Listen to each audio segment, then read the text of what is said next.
Córdoba resultó determinante una vez más en el resultado electoral, aportó muchos votos, una gran diferencia para construir, consolidar el triunfo libertario a nivel nacional. En la unicameral de la provincia de Córdoba, el legislador Gregorio Hernández Maqueda es un integrante de la expresión mileísta.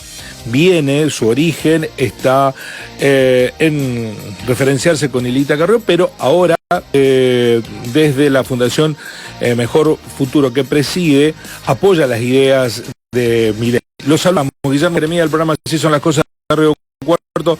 Gregorio, buen día, ¿cómo le va? Hola Guillermo, muy buen día, un gusto vos otra vez. Igualmente. Bueno, ¿qué lectura hacen ustedes, además de la satisfacción por el resultado? ¿Qué operó ayer, sobre todo en el territorio provincial, que es el que nos interesa? El porqué de este apoyo contundente a Javier Milei, Gregorio. Te diría dos o tres cosas. La primera es que quedó claro que Juan no es Córdoba. Esta idea totalitaria de que el peronismo resume o sintetiza a la heterogeneidad de la sociedad cordobesa quedó demostrada falsa. Juan no es Córdoba, los cordobeses somos mucho más que el señor Juan Schiaretti, por más que haya tenido cargos importantes a lo largo de décadas. Creo que ha quedado sepultada su carrera política ya por su edad, diría de manera definitiva. En segundo plano, también un fuerte castigo al desgobierno del señor Yarlora. Diría que es el peor gobernador desde la vuelta a la democracia, una persona sin contenido, sin ideas, sin formación.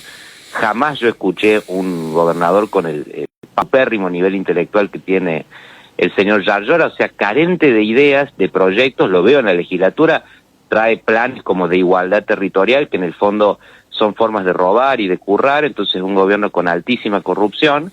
El impuestazo que hizo Yarlora en el inmobiliario urbano, en el inmobiliario rural, gente humilde que me decía, me han llegado 700 lucas del inmobiliario urbano, de Cruz del Eje, de distintas zonas del norte, del sur relegado.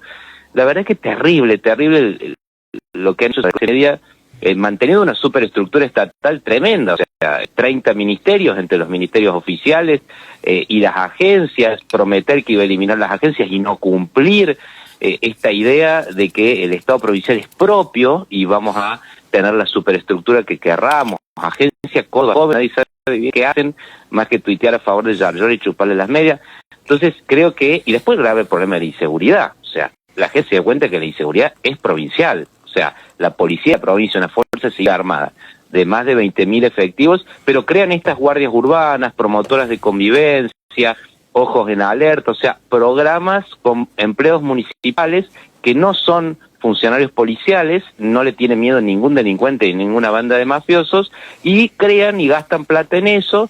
Entonces creo que hubo un festival de despilfarro de gasto que se fue quedando en evidencia con la llegada de Milei al poder, y por supuesto hubo un factor propositivo, te diría, a favor de este cambio que supuso Milei, y cómo derrotó prácticamente la inflación en función de lo que nos había dejado el gobierno de Sergio Massa, la condenada Cristina Kirchner, que bueno, la verdad que fue la primera vez que se logró una condena efectiva, está en prisión, la 2 veces presidenta de la República, eso no había ocurrido antes, y creo que hay una clase media que valora la justicia, no importa el poder que tengas, si cometes delitos tenés que ir en cana. Mirá, ahora se está viendo en Francia, incluso con el expresidente Sarkozy, o sea, no es algo solo Argentina, un expresidente no tiene inmunidad. Y bueno, eso se ha verificado recién ahora con Milei en el poder, y creo que por lo tanto se han premiado muchos de estos variables, la batalla cultural, el cambio de instrumento de votación, esto inédito, yo que vengo, como bien decís, de años de coalición cívica, de Cambiemos, de Juntos por el Cambio, siempre luchamos por la boleta única de papel, nunca lo lográbamos. Bueno, lo logró Javier Milei solo con el 15% de miembros del Congreso de su partido, o sea, inédito, porque eso no pasó por decreto, porque la mayoría está vedada por DNU, con lo cual hubo un gran consenso en torno a eso, a pesar de la resistencia del peronismo. Y ahora se explica por qué, porque la boleta única permite fuerzas que no dominan aparatos del Estado ni grandes estructuras parafiscales, permite que no le roben el voto, que era lo que nos pasaba a nosotros cuando teníamos que hacer malabares para encontrar los fiscales y poner los votos en las urnas y asegurarnos de que la gente pueda votar a nuestro partido, si era el caso que quería, y eso era la verdad de locos, Sí. tener que garantizar. Gregorio, permítame que que son algunos de esos elementos. Bien, no, pero respecto de la boleta única, en la provincia de Córdoba hace mucho que se vota con la boleta única. En la provincia de Córdoba sí, pero bueno, en las elecciones nacionales no, y esto me parece que es absolutamente fundamental, porque ahora posibilita que en todos los niveles del Estado, bueno, porque por ejemplo en Córdoba Capital también existe este método de votación, haya una mayor equidad a la hora de competir. La boleta de Córdoba tiene una trampa, debo decir, que es el voto lista completa en la foto del candidato a gobernador, con lo cual, por más que se votan muchas categorías, ayer se votaba una sola categoría de cargos, que era diputados nacionales, genera un efecto de arrastre que también dificulta la competencia. Pero bueno, ese es otro aspecto, pero es positivo, eso es verdad, hay que reconocerlo. No es que todo lo que ha hecho el gobierno de Córdoba está mal, es algo bueno que tiene el gobierno de Córdoba. Lo digo porque usted pone en los resultados en Córdoba, hubo transparencia en los resultados, en los apoyos a Yardora o otras personas políticas que han obtenido resultados. Digo, la experiencia de la boleta única en Córdoba también le permitió ganar. Pero no es que la boleta única, los partidos tradicionales se ven beneficiados. Ganan y pierden, como los otros. Bueno, a ver, a lo que creo es que cuando el partido se apropia de el Estado desde el gobierno, ahí es donde se genera una desigualdad injusta en detrimento de la voluntad popular. ¿Por qué? Porque te estás prevaleciendo de tu circunstancia de administrar el Estado en beneficio de todos para tu facción político-partidaria, que es un sector nada más. Entonces, eso es algo que está, por ejemplo, lo que hacen con la propaganda. En vez de la publicidad oficial es necesaria, hay que dar a conocer hechos de relevancia pública, proporcionar a la información relevante, por ejemplo, cómo combatir enfermedades peligrosas como puede ser el dengue. Ahora, ellos hacen propaganda política con dinero del pueblo. Esto también es poner su foto, su imagen, su cara. Esta práctica se ha naturalizado por parte del peronismo cordobés y debo decir de otras gestiones municipales de otros partidos. Nosotros, por supuesto, hemos propuesto en la legislatura modificar eso por ley, el peronismo votó en contra. Ahí te doy un ejemplo concreto de abuso del poder del Estado en beneficio propio, y bueno, lo que se vio ahora obsceno con la entrega de guita del Banco de la Gente, del Banco de la Mujer, subsidios de 400 lucas a través del Banco de Córdoba, que es un banco que en realidad es una empresa pública, o sea, de propiedad estatal, que lo usan en definitiva a través de directores nombrados del peronismo para instrumentar de manera clientelar en favor de su propio poder y no del beneficio de toda la gente. Así que ahí también hay otro caso grave de abuso del poder del Estado. Entonces, Gregorio, son las cuestiones que hay que atacar. Usted mencionó algo que me gustaría detenerme, porque ayer el vocero dijo gran día para la República, fin, una cosa así. ¿Es de republicano decir que el presidente logró que la metieran presa a Cristina Fernández de Kirchner? ¿Eso no está reservado a una decisión del Poder Judicial que es independiente del Poder Ejecutivo? Bueno, yo no he afirmado que el presidente metió presa a la expresidenta, no he dicho eso. Lo que he dicho es que la garantía de la impunidad existió siempre en la Argentina. A ver, por algo, el expresidente Menem, por ejemplo, y la expresidenta Cristina, cuando estaban de senadores, abusaban de sus fueros y no iban presos. Y todos los gobiernos, la verdad, apretaban y especulaban con el Poder Judicial. Incluso nosotros, cuando estábamos en Cambiemos, le pedimos el juicio político a nuestro propio ministro de Justicia, que era Germán Garabano, por trabajar por la impunidad en el caso de la voladura de la Embajada de Israel. Entonces digo, ha estado siempre la tentación del Poder Ejecutivo de violar la forma republicana de gobierno y de violar la independencia del Poder Judicial. Eso ha existido, lo hizo el kirchnerismo, como dominó Santa Cruz. El propio Néstor Kirchner decía, yo para llegar a presidente tengo que poner desde el último empleado de mesa de entrada hasta el presidente del Tribunal Superior de Justicia, todos tienen que ser míos, todos tienen que ser kirchneristas.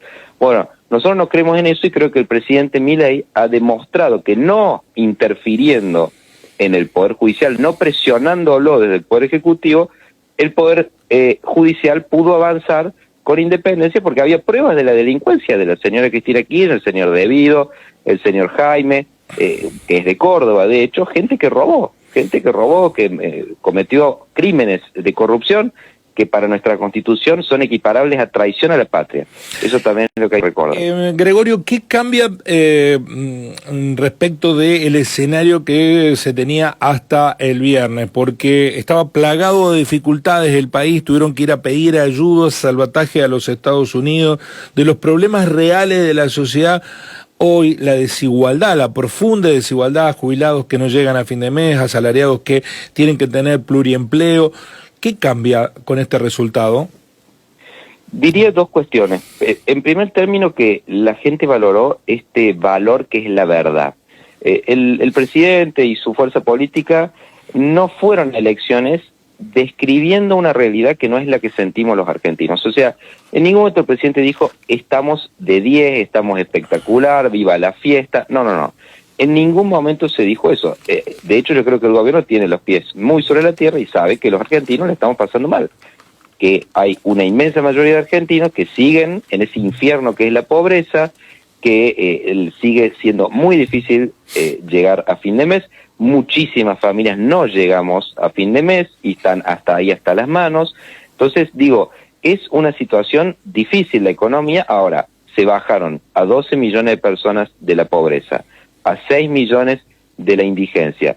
Se frenó una avalancha hiperinflacionaria que era la que nos llevaba si seguíamos en el ritmo que nos había dejado el plan Platita de Sergio Massa, que detonó el Estado Nacional para tratar de ser presidente del Ministerio de Economía con el aval de Alberto Fernández. Entonces, la gente recuerda eso, creo. Entonces, ahora, si bien sabemos que no estamos bien, digo en general como país, más allá de por supuesto que hay gente que siempre le va bien, pero en general como país no estamos bien, pero se están instrumentando las medidas de fondo y que son amargas, son medicinas amargas, duras de tragar. El liberalismo es así, o sea, es asumir realidades y decir, bueno, este es el blanqueo de la economía, la famosa frase, no hay plata, y tenemos que cambiar de modelo de redistribuir miseria y de aumentar el gasto público y de financiarlo con emisión monetaria, con deuda o con suba de impuestos, y pasar a un modelo de achicamiento del gasto, de achicamiento del tamaño del Estado, para que el dinero esté donde tiene que estar, que es en el bolsillo del que lo trabaja, del que lo produce, del que lo transpira, del que se lo gana con esfuerzo. Entonces,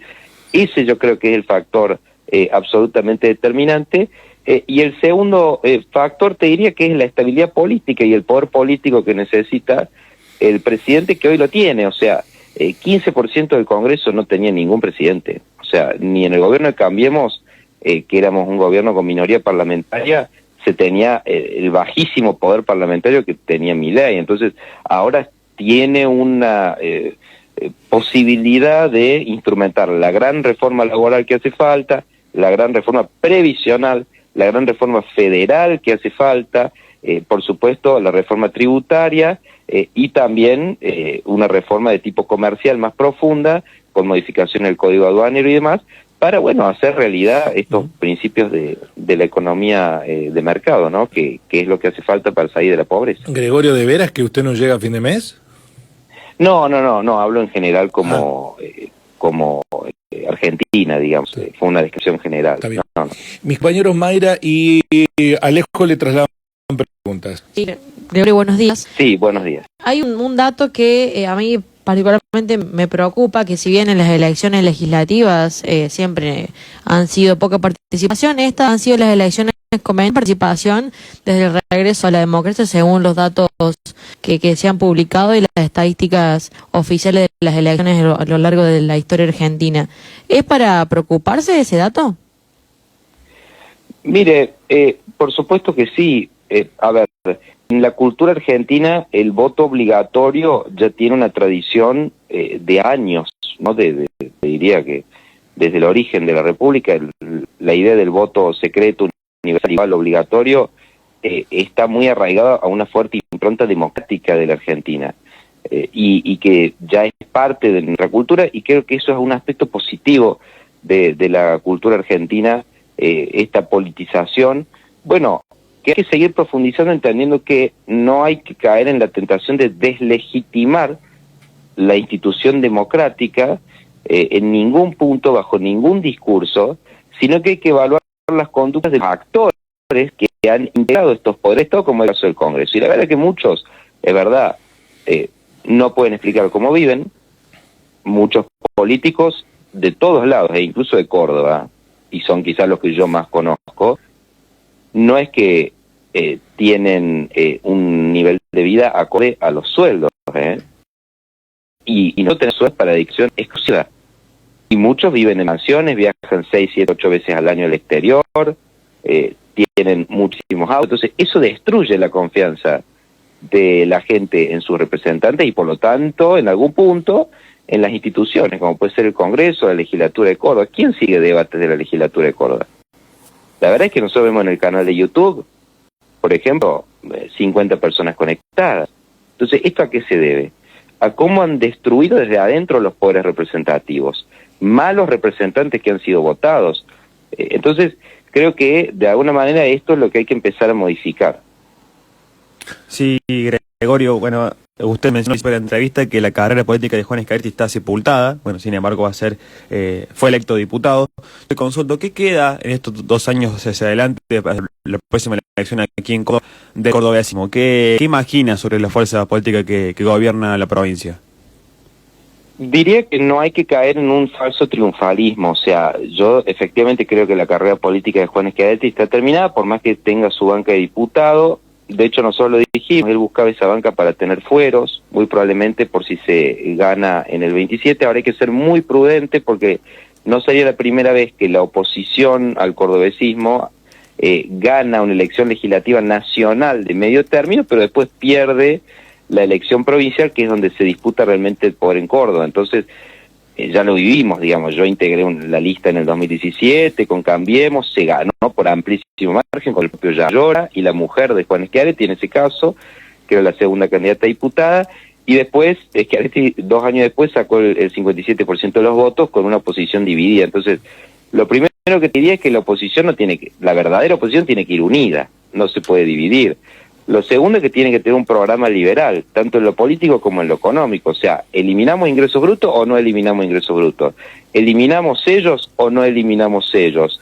¿Corregimos el coeficiente de equidad para que no nos destruyan con el impuesto inmobiliario o no lo hacemos? ¿Corregimos la gravísima inseguridad que hay en Córdoba o seguimos siendo cómplices de la delincuencia?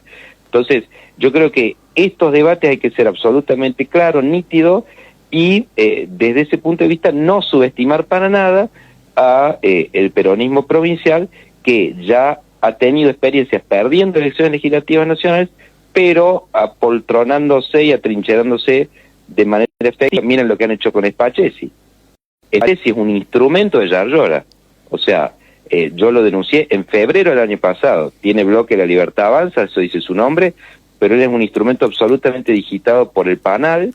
Y bueno, fíjense cómo le ha ido, porque lo han puesto primero en la boleta y ha tenido casi 4 o 5 puntos que los ha restado directamente a La Libertad Avanza, la lista del presidente, que era la de Gonzalo Roca. Entonces, ellos tejen mediante estas trampas, porque la cartelería que tuvo el señor Spachesi no me va a decir que es pagó él o de su bolsillo, la propaganda que tuvo. Entonces, estas son las cosas en que los cordobeses no tenemos que avivar, y tener alternancia y no pasa nada. Si alternancia no pasa nada, no se muere nadie. No es que vamos a cambiar las cosas que han hecho bien, porque en décadas han hecho cosas bien. Ningún gobierno que permanece casi 3 décadas, como son estas 3 décadas del peronismo, hace todo mal, por supuesto que no. Entonces la idea es mantener lo bueno, corregir lo malo y derrumbar lo muy malo que hay, que es por supuesto la corrupción y la impunidad, peor de todo. Bueno, usted adhiere a un gobierno que rompió cosas que se hacían bien de gobiernos anteriores, Gregorio. Bueno, digamos, en el caso mío, solamente apoyé al gobierno de Mauricio Macri, que reivindico absolutamente desde el punto de vista histórico, porque fue el gobierno que nos posibilitó dar 2 años y medio de gobiernos peronistas, entre los 2 de Duhalde, más los 12 de Kirchner, y que en esa época todavía el chavismo estaba legitimado por mucha gente, el modelo de la dictadura narco de Nicolás Maduro en Venezuela era bancado abiertamente por muchísimos sectores importantísimos de la política nacional. Estaba esa tentación de terminar en el desastre de Venezuela, y la verdad ahí reivindico sí el rol de la coalición cívica, del PRO y de la UCR, en frenar ese intento hegemónico del peronismo, y eso posibilitó la alternancia, porque después Sí. volvió el kirchnerismo y ahora ganó la Libertad Avanza. O sea, a nivel nacional hay alternancia, y eso significa libertad. Alternancia es sinónimo de libertad. Está bien. Y eso es lo que nos falta en Córdoba. Sí. Eso es lo que nos falta en Córdoba. Le molesta la droga en el chavismo, pero usted apoya a un partido que tenía el primer candidato ligado con el financiamiento del narcotráfico, que el propio presidente dijo que asesoraba a narcotraficantes cuando era economista de a pie. Eligió una senadora que la detuvieron en Miami con 1 kilo de cocaína, hoy va a estar sentada en el Parlamento. ¿La droga es buena si está con uno y es mala si está con otros? No, bajo ningún punto de vista, digamos, la complicidad de la política con el narcotráfico, con la corrupción, no tiene ideología, hay que combatirlo siempre. O sea, de eso no tenga ninguna duda. Ahora, la complicidad de la política con la delincuencia tiene que ser combatida siempre, venga con quien venga. Ahora, dicho esto, creo que la primera vez en la historia que un partido, como es el caso de ahora el presidente Milei, con su fuerza, le piden al candidato más importante del país, que es el primer candidato a diputado nacional de la provincia de Buenos Aires, que era el señor Espert, le piden que se baje por una denuncia no explicada de vinculación con financiamiento con origen narcotráfico en otra elección anterior, y el tipo renuncia. Nunca visto. No me puede citar nadie un antecedente de un candidato tan importante que se haya bajado. Entonces, y fíjate el resultado, se le ganó el peronismo en la provincia de Buenos Aires, siendo Kicillof gobernador, teniendo todos los varones del conurbano, habiendo ganado la elección de medio término hace 1 mes y medio, por 14 puntos. Entonces, creo que ese fue un gesto que marca una conducta de acuerdo a la no consagración de la impunidad. Y ese es el valor republicano, de igualdad ante la ley, que los argentinos esperamos y pretendemos que se mantenga. O sea, la ética de la función pública es fundamental. Si vos estás complicado con crímenes y no lo podés explicar bien, tenés que ir a la política y tenés que responder ante la justicia y no usar a las instituciones democráticas como refugio para tener privilegio. Eso yo creo que es lo que los argentinos no nos bancamos más. Gregorio, gracias por este contacto, muy amable. No, al contrario, muchísimas gracias a ustedes, un placer conversar con ustedes como siempre, y bueno, mandarle un saludo a todos los amigos de Río Cuarto. Gregorio Maqueda, legislador provincial unicameral, hoy adherente a las ideas libertarias, evaluando el triunfo contundente de la Libertad Avanza en la Argentina en general y particularmente en la provincia de Córdoba.